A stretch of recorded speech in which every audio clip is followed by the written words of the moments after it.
Halo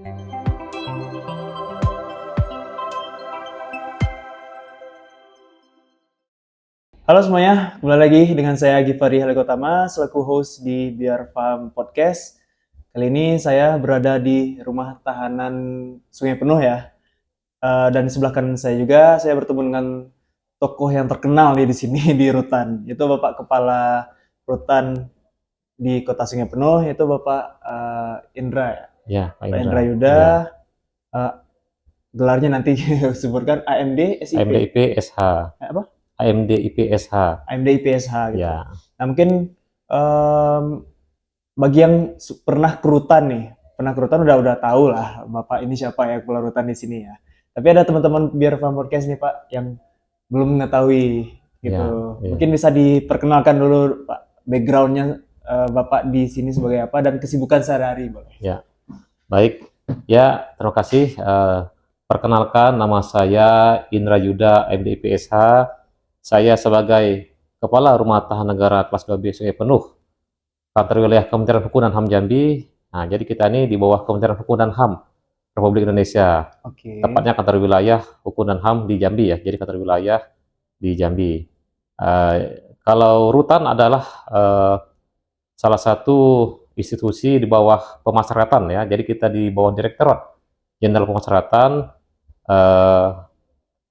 yaitu berupa rutan ya. Jadi pemasyarakatan itu ada empat institusi, yaitu pertama Rumah Tahanan Negara, kemudian Lembaga Pemasyarakatan atau disingkat Lapas, kemudian Bapas, Balai Pemasyarakatan, dan juga ada namanya Rubasan, Rumah Penyimpanan Barang Sita Negara. Oke, boleh bertanya Pak, apa bedanya nih Pak?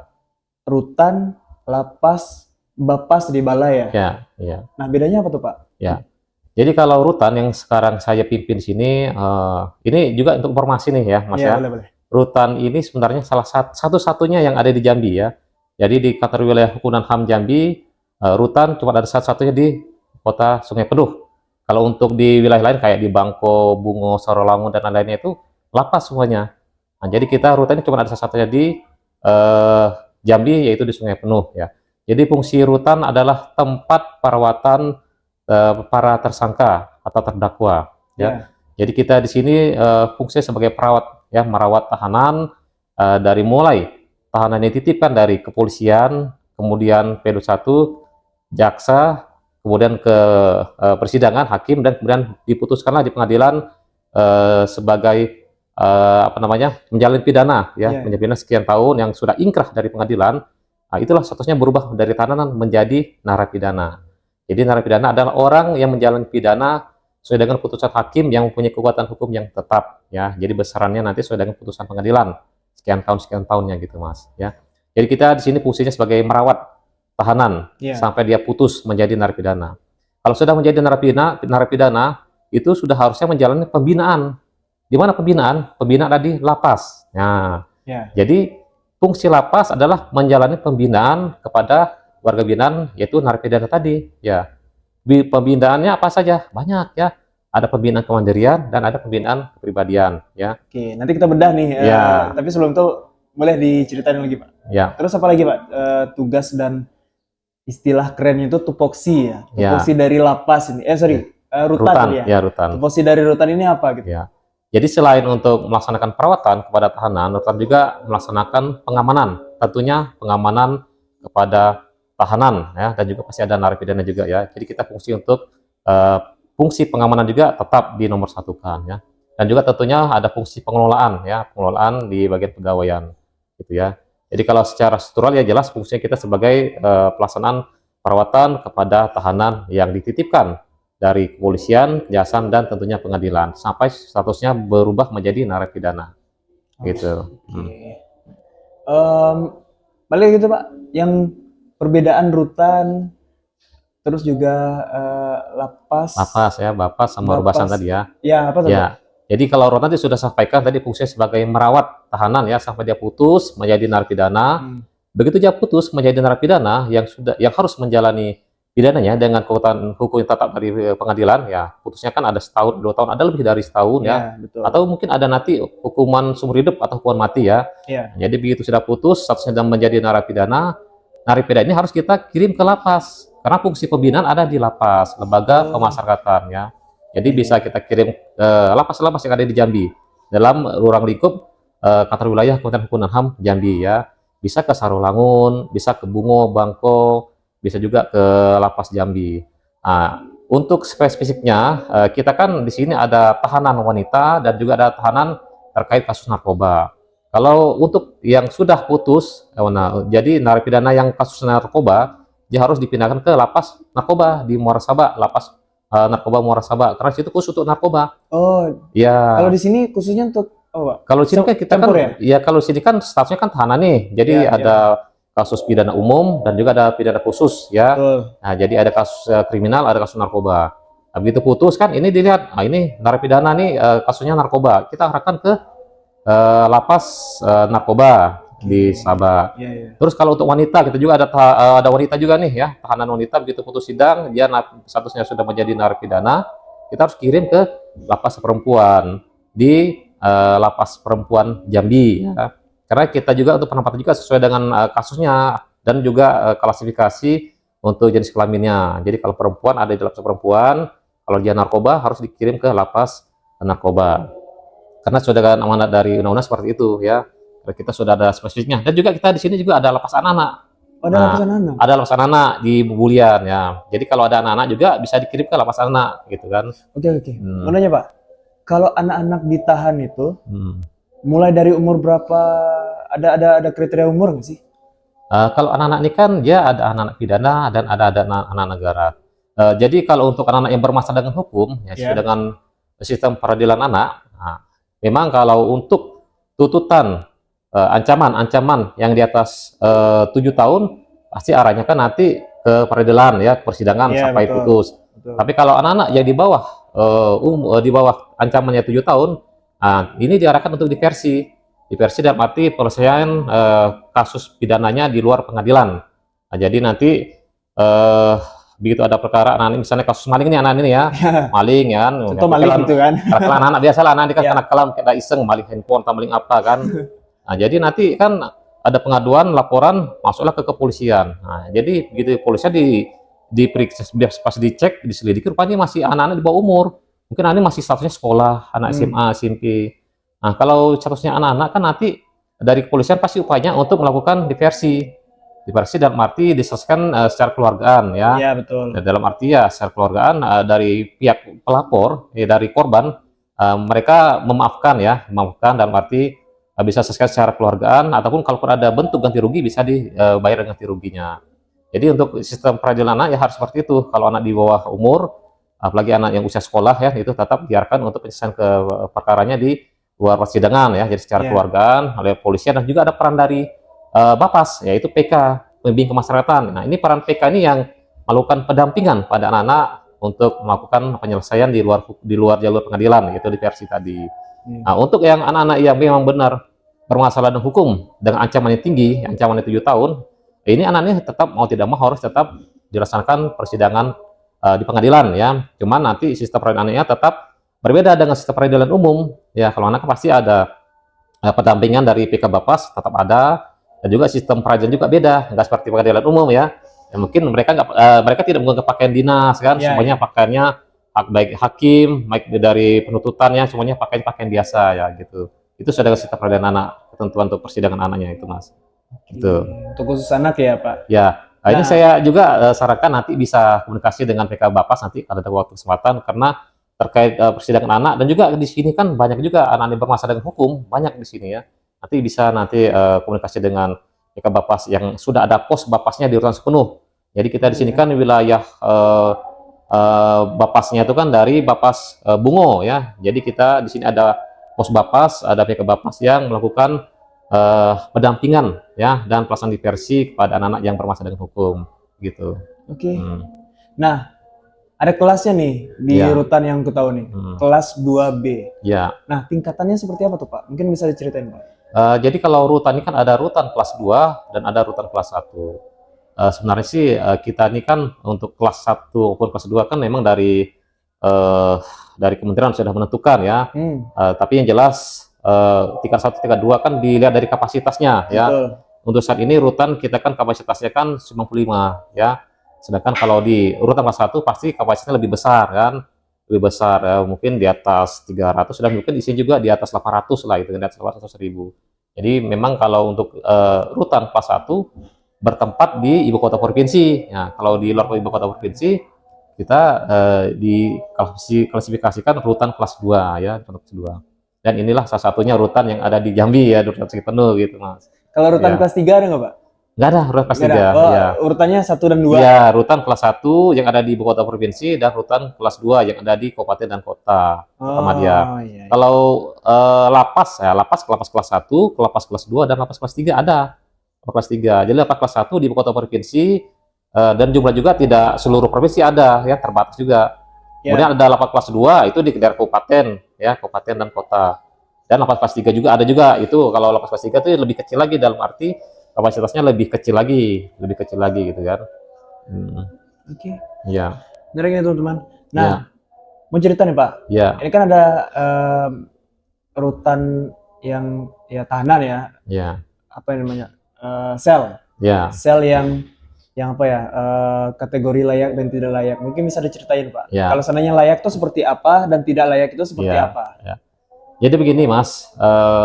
Kita di pemasyarakatan lapas rutan kita ini ada masalah tentang overcrowded atau dalam arti over kapasitas. Nah, jadi di lapas rutan ini masalahnya banyak over kapasitas dan hampir rata di lapas rutan di Indonesia ya semuanya over kapasitas ya. Karena kapasitas yang idealnya kan untuk diisi oleh tahanan dan napi itu misalnya 200, cuman isinya sudah ada di atas 300. Banyak tahanan yang bandel-bandel ya, Pak. Betul ya, karena kan tingkat kejahatan semakin meningkat kan ya, Tingkat kejahatan semakin meningkat. betul ya. Nah, sedangkan kita untuk kapasitasnya tidak ada penambahan. Nah, paling untuk solusinya paling buat lapas baru atau rutan baru. Tapi itu kan butuh biaya dan butuh waktu kan.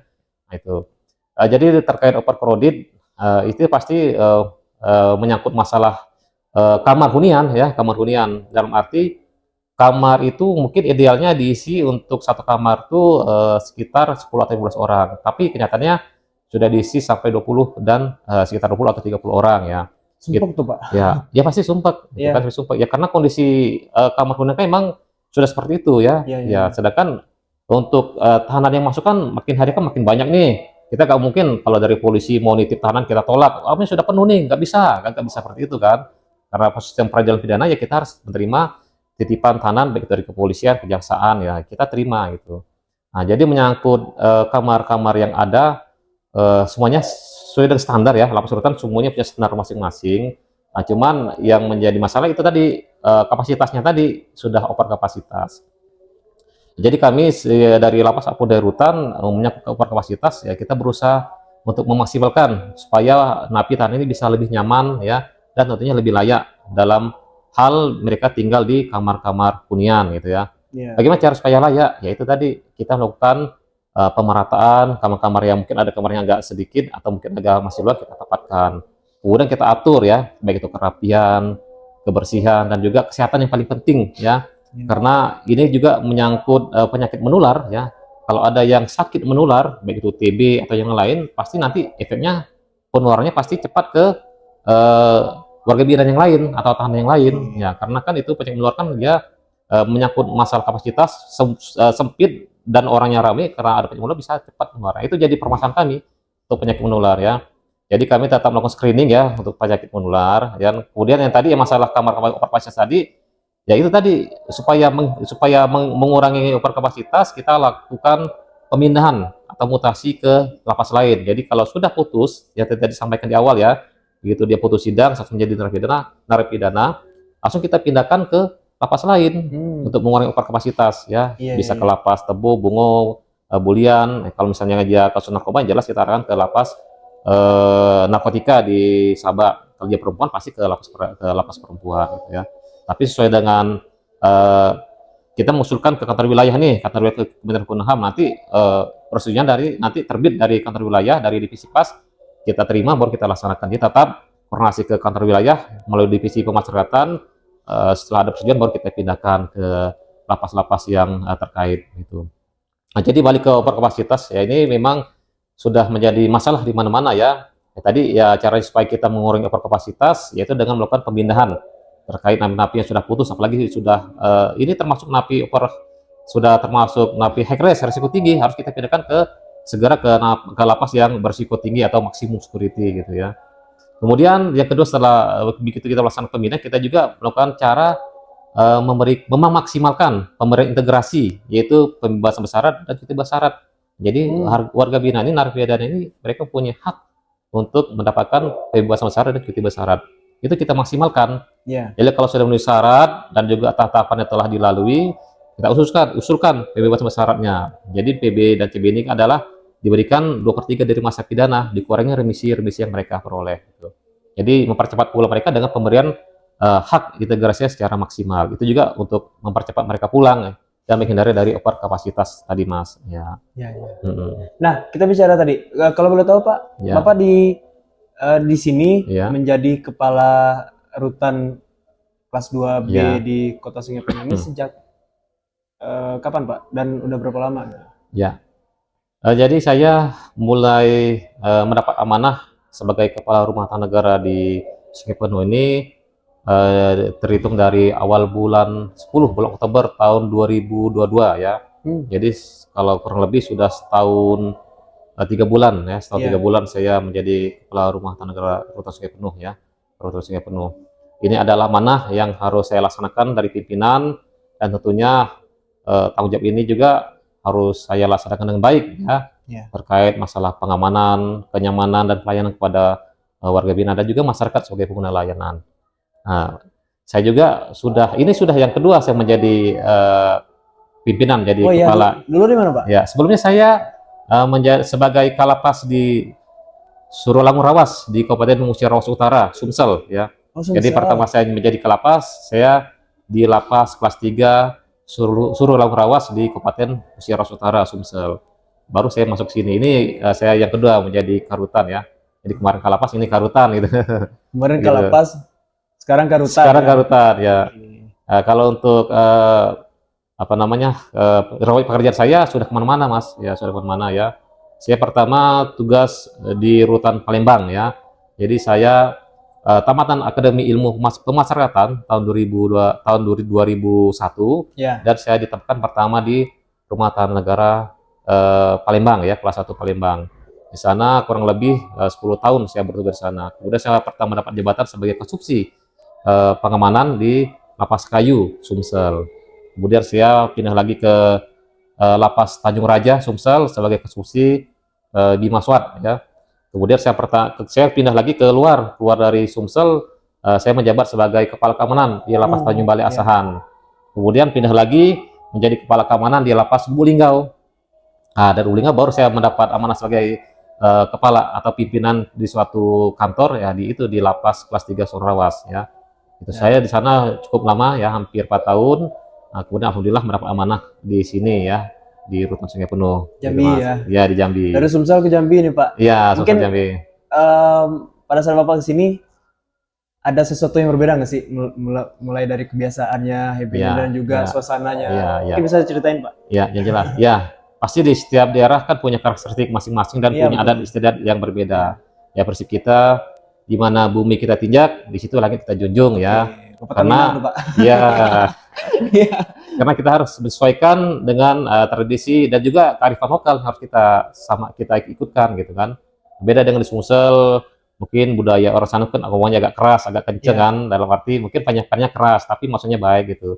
Sedangkan di sini kita harusnya bicaranya lembut gitu kan, dan juga penyampaian juga harus jelas gitu kan gitu. Dalam arti ya di sini saya merasa nyaman lah, dalam arti daerah di sini kan termasuk dingin.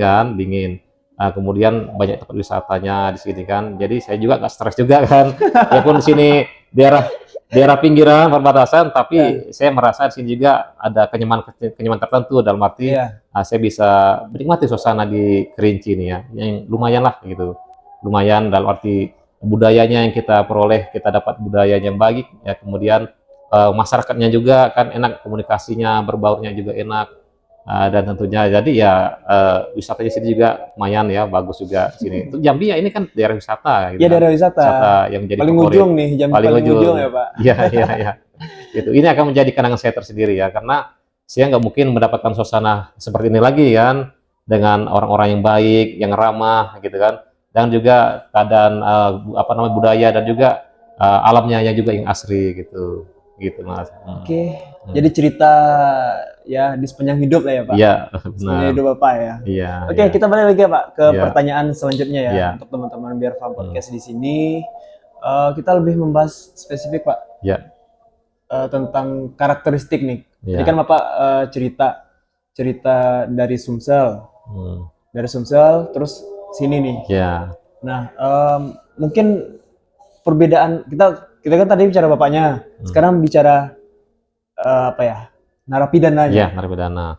Sama nggak sih karakternya Pak? Atau ada perbedaan nih? Oh, Kerinci ini mencoloknya di sini, gitu. Iya, iya, Sumsel mencoloknya di iya, sini, gitu. iya, iya, iya. Oke, memang jadi setiap daerah punya karakteristik dari sikap dan perilakunya gitu kan. Iya betul. Kalau sosial memang orangnya agak keras gitu ya, agak keras. Dan mungkin kalau menyangkut konflik kan cepat ini ya, cepat apa Iya, namanya, gitu ada masalah cepat mereka cepat jadi hal suatu yang luar biasa gitu kan. Dalam arti tersinggung dikit udah mau ribut aja kan gitu kalau di sosial. Nah, kalau di sini beda, di sini saya lihat orangnya lebih sabar, terus enak kita kita kan di sini polanya kan kekeluargaan nih ya. iya, Saya sama warga binaan Napitahan itu saya menggunakan sistem kekeluargaan ya. Jadi saya melaksanakan pendekatan secara keluargaan, saya datang ke kamar-kamar sambil kontrol, saya menanyakan kondisi mereka, kesehatan mereka, ada iya, iya. masalah apa. Terus pelajaran kami di rutan, apakah ada masalah, apakah ada kekurangan gitu kan. Dan terus masalah keamanan, selama di sini apakah ada yang tidak aman atau tidak nyaman. Kami selalu sharing gitu ya, jadi sharing ya. Jadi kuncinya di lapas ya, rutan, penjara ya, kita harus komunikatif dengan warga binaan. Hmm, Karena pasti mereka itu ada selain ada masalah menyangkut perkara yang mereka jalani, pidana yang mereka jalani, pasti juga ada masalah kenyamanan di dalam kan. iya, Itu tentunya karena kan hidup dengan orang banyak ya Mas ya. Dengan orang banyak dengan sikap dan perilaku yang berbeda, ada yang keras, ada yang lembut, ada yang maunya emosi, marah gitu kan. Dan dia juga menyangkut layanan yang mereka terima di rutan ini ya, menyangkut masalah makannya, minumnya, dan kesehatan. Karena kami sebagai pelaksana pelayanan tahanan di rutan ini, kami harus memaksimalkan pemberian makan mereka hmm. dan juga kesehatan gitu ya, gitu. Termasuk sandang juga, pakaian juga kita maksimalkan. Nah, Boleh, jadi boleh potong bentar, Pak. ya, Untuk kesehatan nih, hmm, apakah ada petugas kesehatan yang standby di sini? ya, Ada ya, Pak? tentu ada. Iya, dari rumah sakit kah atau Ya. dari dinas kesehatan gimana? Jadi Mas, kita pegawai rutan penuh saat ini kita memiliki 2 orang dokter dan 3 orang perawat. Oh, Ya, jadi kita ada dokter ya, dokter 2 orang, 3 orang perawat. Alhamdulillah, termasuk untuk tenaga medisnya paling banyak ya lapas rutan di wilayah Jambi ya. Nah, kemudian kita juga sudah memiliki klinik. Nah, klinik ini juga sudah kita peroleh dari dinas kesehatan dan penanam modal ya berupa klinik Pratama. Nah, jadi kalau klinik Pratama ini sudah pelayanan sudah maksimal. Nah, iya, tapi fungsi kita pelayanan ke warga binaan Napitanan di dalam tembok gitu ya. Jadi kami punya klinik dan klinik ini ada dokter, ada perawat tadi melakukan fungsi perawatan kesehatan iya, ya dan pengecekan kesehatan kepada Napitanan di rutan Sungai Penuh. Jadi setiap tahanan masuk yang dititipkan, kita melakukan pengecekan kesehatan dini. Apakah ada penyakit TB, ada penyakit bawaan, atau mungkin ada yang hamil kan, kalau ibu misalnya tahanan wanita yang hamil gitu. Jadi apabila ada tahanan yang memiliki penyakit bawaan, apalagi dia mempunyai riwayat TB, ya pasti akan kita pantau terus ya, kita pantau terus dan kita berikan kesehatan secara maksimal kepada mereka. Nah, jadi alhamdulillah untuk kesehatan di rutan Sumur kita tidak ada kendala ya, tidak ada penyakit TB dan tidak ada penyakit menular ataupun hal yang penyakit bisa berpengaruh ke warga lokal itu semuanya sehat semua iya, karena iya. dokter dan perawat kami juga rutin melaksanakan layanan kesehatan baik itu di klinik maupun ke kamar-kamar. Nah, ini juga saya perintahkan kepada dokter dan perawat tolong laksanakan layanan kesehatan jangan di klinik aja, jangan menunggu saja, tapi berinovasi dan kreatif memberikan layanan kesehatan dari kamar-kamar. Iya. Cek kamar-kamar, tanya ada yang sakit. Karena masalahnya di urutan ini napi ini kadang-kadang malas mereka mau berobat. Mas. Ya, jadi agar mereka punya sakit, Mager gitu ya? iya sakit demam atau apapun sakit itu mereka kadang malas ke atas ya. Ah, Jadi kalau tidak kita lakukan kunjungan langsung ke kamar-kamar, kita tidak tahu mereka itu sakit apa. Nah, ini kami juga punya inovasi namanya pojok medis ya. Jadi pojok medis ini dilaksanakan seminggu 2 kali ya, pada hari Senin dan hari Jumat. Nah, di blok kita buat kayak pos layak kesehatan. Jadi mungkin warga binaan tahanan tadi lebih cepat turun langsung ke bawah ya, ke pojok medis tadi untuk konsultasi, komunikasi, ataupun ada yang sakit apa langsung kita tindak lanjuti untuk pengobatannya. Kalau klinik kan kita agak ke dalam. Nah, karena ke dalam mungkin mereka agak malas atau sungkan. Kalau sudah parah benar baru ada laporan. Nah, tapi kalau yang sakit kadang-kadang yang batuk atau demam biasa mereka tidak mau. Tapi dengan adanya pojok kesehatan ini, pojok medis ini, ya. mereka juga bisa cepat turun kan. Jadi nggak ada lagi malas Tapi sudah di depan mata ada pojok medis di blok, mereka langsung bisa ke pojok medis karena dokter perawat kita sudah standby untuk memberikan layanan kesehatannya kepada napi gitu Oke. mas. Ya, Kalau untuk ini Pak, ya, kalau zaman now sekarang ini Pak, ya, mental health. Nah ya, itu gimana tuh untuk proses apa ya, supaya tahanan ini kesehatan mentalnya terjaga gitu? ya, kesehatan mental ya.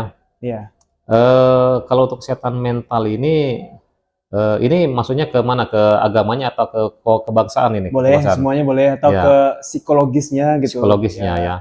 Ada Eh, psikolog nggak sih Pak di sini? Kalau psikolog kita tidak ada di sini psikolog Oh, ya. Jadi yang jelas untuk tahanan, narapidana dan tahanan ini kan mereka pasti mentalnya kan jatuh ya karena ya mereka pasti. karena Ya, mereka ya, kan ya. bermasalah dengan hukum nih kan. Ya, ya, ya. Sampai mereka harus menjalani pidana atau menjalani tahanan di penjara, di lapas dan di rutan sungai penuh. Pasti mental mereka kan jatuh nih, turun kan gitu kan. Karena yang mereka pikirkan adalah keluarga mereka di luar, anak Betul. istrinya, Betul, betul. dan juga mungkin mereka bisa lepas dari pekerjaan mereka yang tetap tadi kan karena ada masalah dengan hukum mereka lepas pekerjaannya itu. Nah, pasti jadi suatu apa namanya psikis lah bagi mereka kan. Nah, belum nanti untuk yang tahanan ini kan mereka kan nanti dalam proses persidangan nanti belum tentu belum tahu ancaman hukumannya atau putusan nanti berapa tahun gitu kan. Itu menjadi Iya. pikiran mereka. Nanti aku diputuskan seumur hidup atau misalnya hukuman mati misalnya kan itu kan sudah dipikirkan mereka gitu kan. Nah, itulah menjadi psikis ya. Dari psikis itu nanti jatuhnya ke apa namanya ke tubuh ke badan mereka akhirnya terjadilah sakit tadi kan Ya, karena saya lihat itu mereka itu sakit karena psikis semua gitu kan demam sakit semua itu karena pikiran akhirnya psikis tadi timbullah penyakit di tubuh mereka kan. Nah, jadi untuk masalah mental tadi ya kita pertama melaksanakan olahraga gitu kan gitu untuk membuat mental mereka lebih kuat olahraga rutin setiap hari ya jadi kita melaksanakan senam pagi kepada tahanan secara berkala dari kamar ke setiap kamar gantian. Kemudian juga kita ada pembinaan mental di masjid ya oleh hmm. penyuluh agama Ya, ya, ya ya. kerjasama dengan Kementerian Agama ya Kota Sungai Penuh. Nah ini setiap hari nih kami ini ke penyuluh agama ini datang ke masjid. Jadi ini kita arahkan napi tanah untuk ke masjid ya, beri pencerahan tausiah agama, pengajian, ceramah. Kita mungkin kita berikan mereka ilmu atau pengajaran terkait masalah agama gitu kan seperti Ya. sholat waktu pengajian gitu. Gitu. Di samping itu juga tadi kita melaksanakan konsultasi komunikasi secara keluargaan itu makanya saya sering kumpulkan napi tahanan kan pada waktu tertentu kita ajak kumpul bersama komunikasi ataupun mungkin mereka mungkin ada mau bicara khusus dengan saya atau dengan petugas ya kita buka ruang kita jadi ada masalah apa ya kita sebagai teman curhat lah gitu ya kita curhat jadi memang kapasitas kan sebagai petugas dengan narapidana tapi ada waktu kita harus sebagai teman curhat gitu jadi kita hilangkan dulu petugas dengan napi kita anggap ini adalah teman ya jadi mereka kita ajak curhat sebagai teman curhat jadi mereka berbicara masalah gimana gimana ya kita cari solusi ya semampunya kita cari solusi ya atau kita buat mereka supaya tenang nyaman udah sekarang dekatkan diri dengan Allah SWT gitu kan berolah dengan Allah karena sesuatunya nanti kan Allah yang memberi bantuan Ya. gitu mungkin Bapak di luar tidak pernah sembahyang tidak pernah mengaji tidak pernah ke masjid nah lantaran Bapak kesini tuh Bapak supaya bisa lebih taat lagi beragama bisa sembahyang lagi 5 waktu bisa belajar ngaji di sini kesatuan Bapak untuk berubah diri bilang gitu Allah mungkin mengharapkan Bapak berubah di sini saya bilang gitu. Nah, makanya semuanya kita balik ke Allah SWT. Ada masalah kita balik ke Allah SWT. Berdoa, wudhu, sembahyang, berdoalah sama Allah SWT. Pasti dikabul. Jadi seperti itu mas kita bicaranya ke mereka. Tuh, ada juga menjawab masalah keluarga. Agar mereka masuk sini, keluarga istrinya mau menceraikan, ya kita support, kita motivasi gitu kan. Gitu. Ada kasus yang kayak gitu, Pak? Ya ada juga ya? Mas. Iya ada seperti itu. Itu nanti efeknya juga ke masalah keamanan juga Mas. Karena kalau mereka sudah pikirnya keluarga, ini istri mau ceraikan, nanti mereka akhirnya nanti melakukan pelanggaran. Ya nanti maunya berantem, beribut, atau yang lebih ekstrim lagi mau lompat dari tembok. Nah itu kan karena masalah keluarga, kan itu bisa saja terjadi. Tapi di sini Gitu. pernah Pak selama Bapak menjabat? Alhamdulillah tidak Belum ya? pernah, tidak Belum pernah, ya? Tidak pernah ya? Nah, tapi kita takutkan, kita antisipasi, takutnya nanti karena dia ada masalah keluarga mau diceraikan istri, akhirnya pikirnya pendek kan, gitu. Akhirnya kan melakukan pelanggaran tata tertib di dalam rutan seperti itu. Iya. Iya, menarik teman-teman.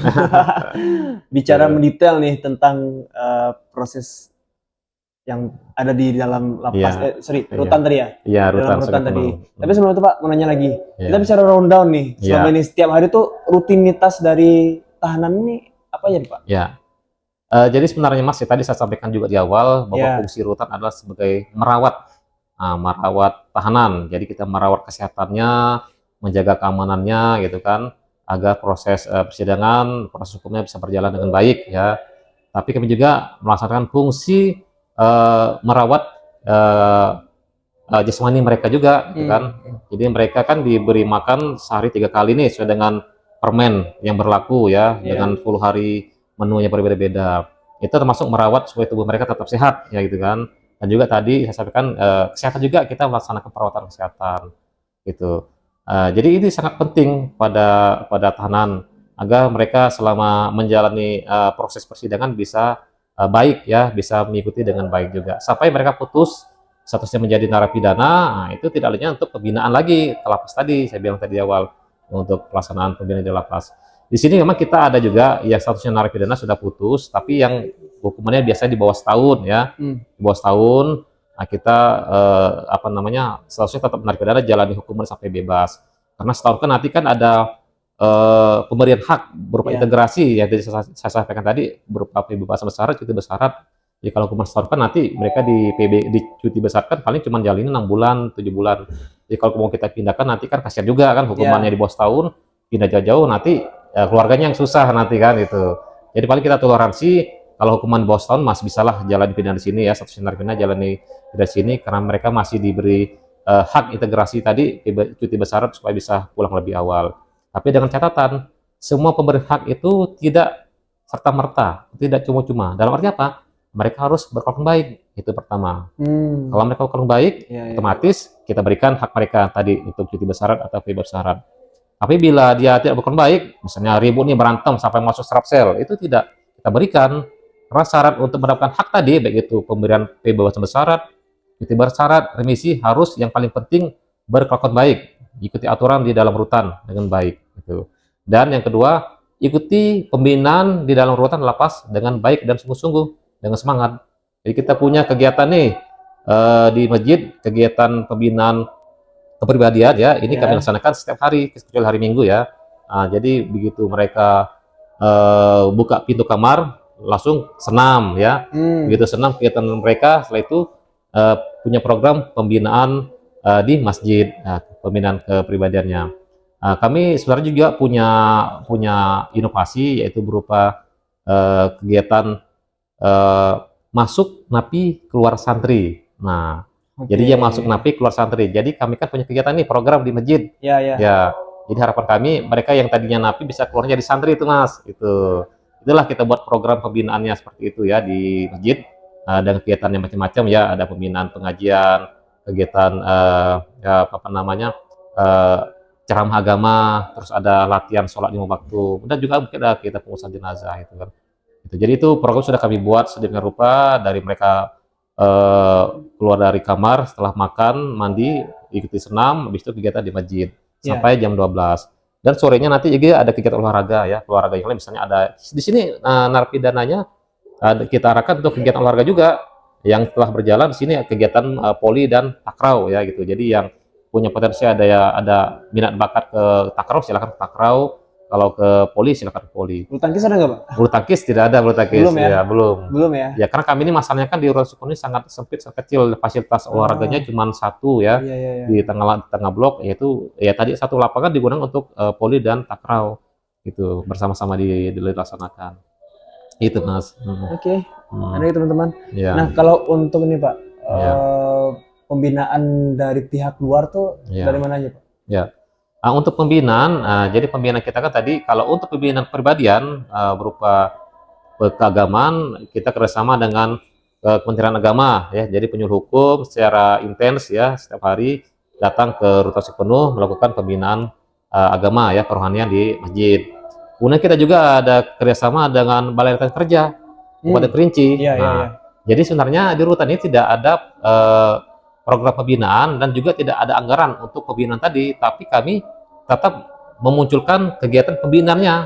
Nah, berupa apa? Berupa pembinaan keterampilan kepada warga binaan ini. Jadi, Nah, keterampilan, bentar. ya, Keterampilan nih, ya, apa aja yang sudah dilatih di keterampilan ini Pak? ya, Kalau yang ku tahu nih, yang ya, gambaran-gambaran dari luar kan, ya, mereka berkarya membuat tulisan di buku, ya, ya, terus juga membuat kerajinan tangan, ya, gitu kan. ya, ya, Sama nggak sih Pak? ya, sama Sama sini. ya, sama ya. Tapi kalau di rutan ini kan karena mereka tidak memiliki apa, tidak istilah program itu kan memang jelas kalau lapas itu punya program nih kan, dan juga ada anggaran.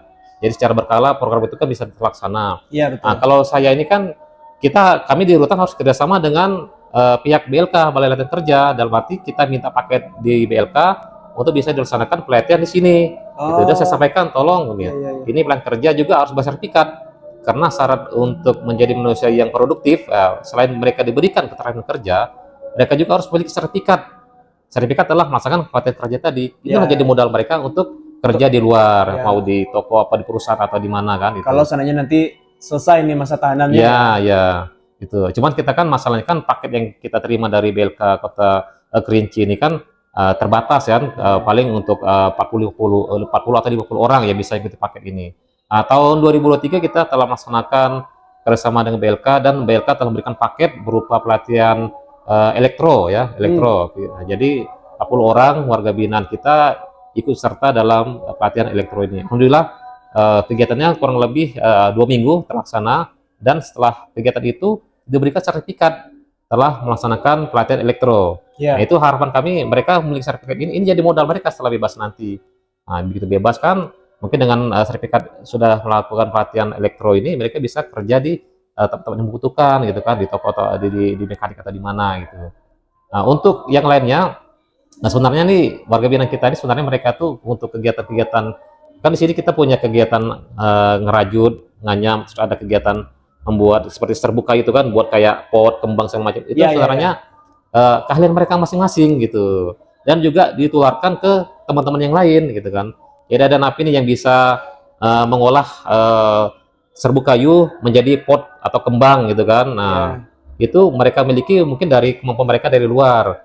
Cuman saya arahkan ke napi yang memiliki keahlian tadi, tolong ditularkan keahliannya kepada teman-teman yang lain. Jadi satu orang yang bisa membuat pot kembang dari serbu kayu, dengan diajari dengan yang lain bisa 10 orang, 20 orang bisa memiliki keterampilan seperti itu. Gitu. Jadi kita ya karena mereka memiliki kemampuan tadi, sudah memiliki kemampuan di luar, ya kita arahkan mereka untuk ditularkan ilmunya ke teman-teman yang lain. Nah, seperti itu yang kita laksanakan supaya mereka memiliki keterampilan ya. Jadi sudah memiliki keterampilan dari luar, napi tersebut ditularkan keterampilan ke teman yang lain. Di sini juga ada kegiatan anyaman. Nah, kita di rutan ada blok wanita. Blok wanita itu mereka sekarang sedang membuat anyaman rajutan ya itu. Itu juga saya arahkan kepada napi yang pintar membuat anyaman rajutan, tolong diarahkan, dilatih sama teman-teman yang lain gitu kan. Jadi mereka kan tidak ada kegiatan nih, memang di blok itu juga ada kegiatan pengajian. Atau selang yang tadi membuat anyaman rajutan, banyak produk-produknya itu sudah dibuat sama mereka. Itu. Dan itu juga banyak yang pesan. Nah, jadi kalau keluarga pengunjung dari luar itu kan ataupun ada tamu tuh melihat kerajinan anyaman ini, mereka mau, ada yang minta, ada yang beli, ya silakan saya bilang kan. Gitu kan. Itu kan kalau uangnya kan buat mereka juga, gitu kan, buat mereka ya buat jajan lah akan di dalam gitu kan itu. Apa di sini misalkan nih ada kerajinan yang seperti tadi ya, ada wadahnya nggak sih untuk dijual keluar gitu? Ya. Di sini ada tempat menampungnya nggak sih? Kalau saat ini kita sesuai pesanan aja. Dan paling kita ada tempat khusus namanya etalase produk warga binaan. Di situ kan di ruang kunjungan itu kita taruh di situ ya, seperti anyaman rajutan, terus ada produk pohon-pohonan asbak dari serabut kayu. Oh, keren tuh. Kita taruh di etalase. Nah, nanti kan banyak pengunjung pengunjung nanti kan melihat, oh itu bagus nih. Nanti baru dibeli sama mereka gitu kan gitu. Mungkin ada juga yang pesanan dari luar gitu kan. Nah, kami juga sudah ada rencana mau kerjasama nih dengan salah satu yayasan. Nah, mereka kayaknya siap menampung produk-produk warga binaan. Nah, ini kita akan tindak lanjuti ya. Kemarin sudah ada penyampaian mereka siap menampung hasil karya warga binaan. Nanti mereka mungkin akan mengarahkan ke UMKM nanti ya. Iya, iya. Asal satu UMKM untuk bisa ditampilkan menjadi produk unggulan terus penuh. Harapan mereka produk ini bisa diminati warga masyarakat. Nah, jadi berkelanjutan. Nah, kita buat dari warga binaan terus dipasarkan, nanti ada minatnya beli, nah, terus berputar gitu. Itu kan jadi pemasukan kan bagi mereka. Jadi hal positif. Flow-nya jalan tuh, Pak. Betul gitu. Gitu. Menarik teman-teman. Ya. Nah, kalau seandainya nih ada pihak dari luar mau kolaborasi, rencanain Pak. Ya. Aku kan juga di sini sebagai co-leader nih, Ya. ada komunitas aksi sampah gitu Pak. Ya. Ini namanya World Clean Up Days Indonesia. Ya. Ya, komunitas sampah yang dibentuk dari Estonia, Ya. dari PBB juga. Ya. Dan cabangnya tuh ya karena Indonesia di Jakarta, Ya. kita buka nih di sini beberapa bulan yang lalu dan di Kerinci dan Sungai Penuh. Mana tahu nanti ada kolaborasi sama Boleh. produk-produk tahanan gitu kan. Boleh. Contohnya ada warga apa ya? Warga ya sih. Binaan ya. Binaan Bapak yang bisa membuat produk berupa tong sampah misalkan. Mungkin bisa kita kolaborasi gitu. Ya, boleh.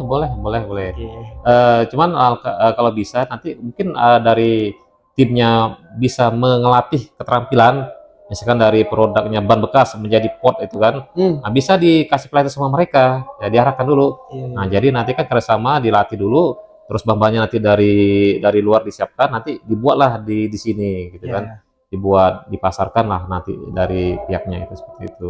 Bisa artinya nanti. Gini ya Pak, artinya Bapak terbuka untuk orang-orang yang ingin membantu keterampilan dari tentunya seperti itu. Tahanan ya, narapidana ini ya.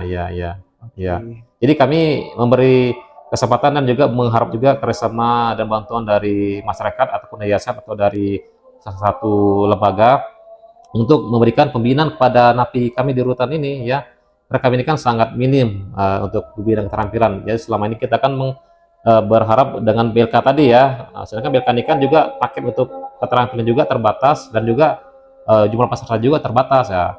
Makanya kami baru dari masyarakat sekitar dari yayasan atau dari lembaga bisa memberikan keterampilan kepada napi dan tahanan ini di sini gitu. Jadi dengan keterampilan yang mereka peroleh bisa menjadi modal mereka kerja setelah bebas kelak. Jangan nanti begitu keluar dari rutan mereka bingung. Ini mau kerja apa, nggak punya keterampilan gitu kan. Gitu. Akhirnya kan ya balik lagi ke penyakit yang lama, nodong, maling, masuk lagi penjara. Benar itu. Rutin. Looping tuh. Tipis jadinya kan. Gitu. Iya.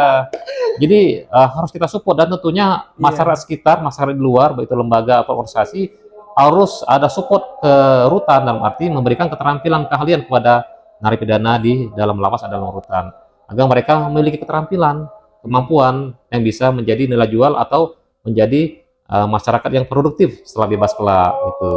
Karena salah satu ini jadi masalah juga stigma negatif. Nah, stigma negatif dari masyarakat. Nah, kalau sudah begitu keluar dari rutan lapas, nah ini napi nih ya. Jadi mereka, wah ini napi nih katanya, kriminal nih, bahaya nih kan. Nah, jadi akhirnya kan menjauh, menghindar gitu kan. Kalau kan tidak. Agak tabu gitu ya. Betul. Ketika ini teman-teman yang mendengar, oh napi nih. Iya. Ya tampak luarnya, dalamnya kita nggak tahu nih. Iya benar. Jadi tolong hilangkanlah stigma bahwa mereka itu napi, bahwa itu jahat.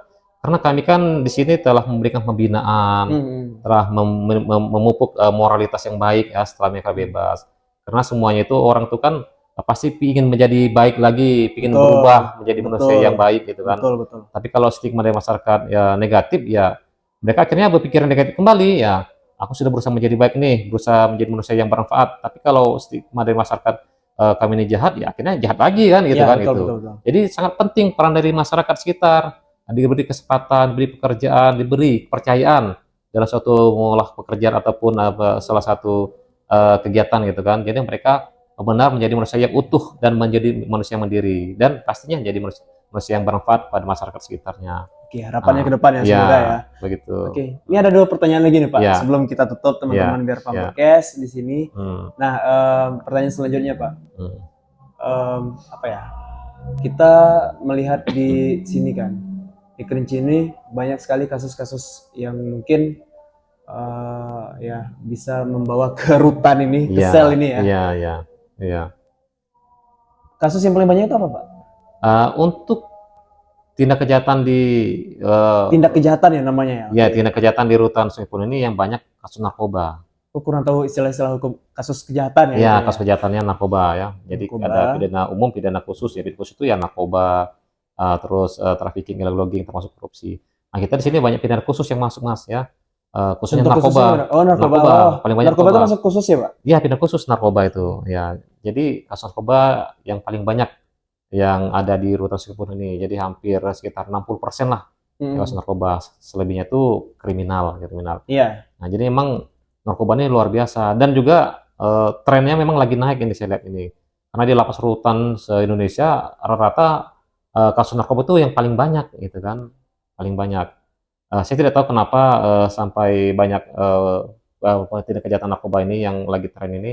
Iya. Tapi yang jelas itulah tadi dengan cara uang yang dapat dengan cepat, dengan besar ya itulah narkoba ini jadi salah satu Iya. jalan mereka gitu kan. Sekali Gitu. jual gede tuh, Pak. Benar itu.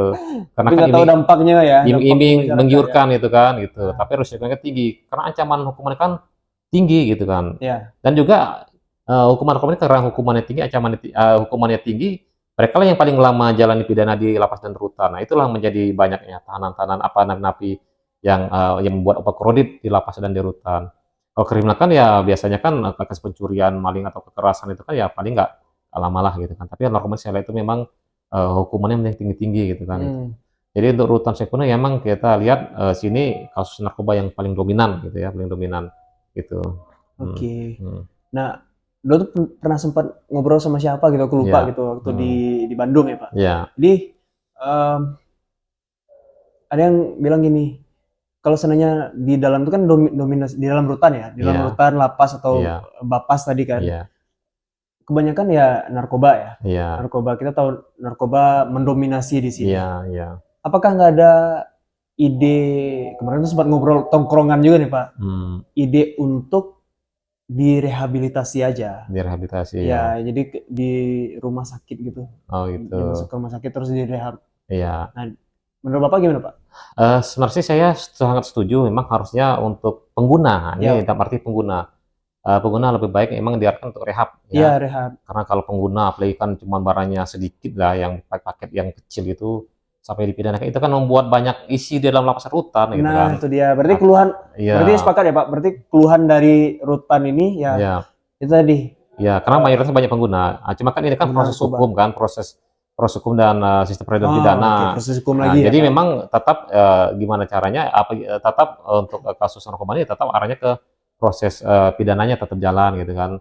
Kalau untuk penyakit rehab itu kan nanti itu kan di ranahnya ke penyidikan gitu kan. Iya, Nanti betul. kalau memang itu memang sudah pengguna berat kan, pengguna berat yang cenderung sudah pemakainya bertahun-tahun, ya memang nanti bisa diarahkan untuk direhab gitu kan. Nah, itu ranahnya dari pihak polisian nanti kan gitu. Jelas untuk pengguna ini memang banyak di sini, dan itu bahayanya kalau di lapas rutan itu nanti takutnya dari pengguna bisa naik jadi pengedar kan, karena kan mereka kan berkumpul dengan sama pengedar. Nah, itu karena kan kalau kita kan di sini kan punya blok narapidana, blok untuk narapidana dan blok tahanan, dan juga dipisahkan blok narkoba dan blok kriminal. Nah, tapi blok kriminal kita kan untuk saat ini kan masih campur ya untuk penggunaan dan pengedar gitu kan. Nah, kecuali kalau memang sudah hukumannya tinggi, begitu putus hukuman tinggi dan dia ini mungkin pengedar ya termasuk dalam berisiko tinggi ya, tetap dan wajib kita pindahkan ke lapas narkoba atau ke lapas yang maksimum security itu. Nah, itu jadi untuk masalah pengguna ini itu tadi tetap sesuai dengan peradilan pidana tetap dilaksanakan pembidanaan dan menjalani hukumannya di lapas dan di rutan itu Mas. Oke. Ya, jadi teman-teman terakhir nih Pak sebelum ditutup. Ada nggak sih pesan-pesan untuk narapidana nanti? Mungkin narapidana yang di sini setelah keluar mendengarkan podcast ini gitu kan. Kalau di sini ada akses internetnya nggak Pak?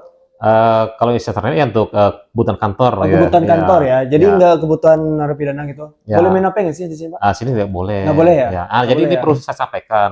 Ya gimana tuh, Pak? Rutan Sungai Penuh saat ini sudah zero dari Halinar. Ya, dalam arti Halinar apa?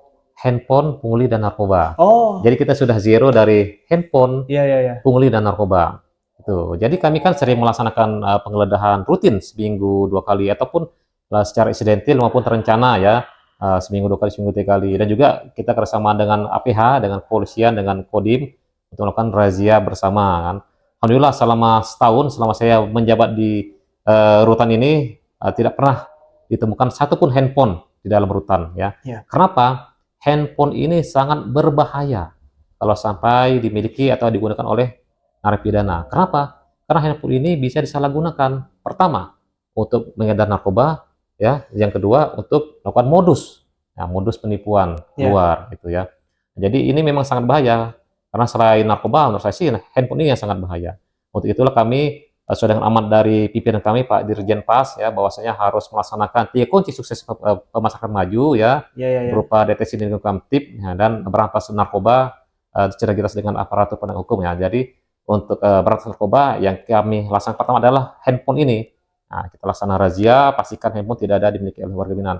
Karena handphone ini adalah barang terlarang dan sangat terlarang bagi pengguna atau yang memiliki handphone, jelas itu sanksi berat diberikan, gitu, dipindahkan ke lapas lain ya. Gitu. Jadi kami alhamdulillah untuk setahun ini kita sudah bebas, tidak ada handphone sama sekalipun. Dan juga tidak ada yang menggunakan narkoba. Dengan bukti kami laksanakan tes urin secara berkala dan acak kepada napi dan tahanan ya. Alhamdulillah selama setahun saya laksanakan tes urin, baik itu kerjasama dengan kepolisian maupun dari divisi pemasyarakatan kantor Bidang Hukum dan HAM, mereka juga sering melaksanakan monitoring ke dalam ya.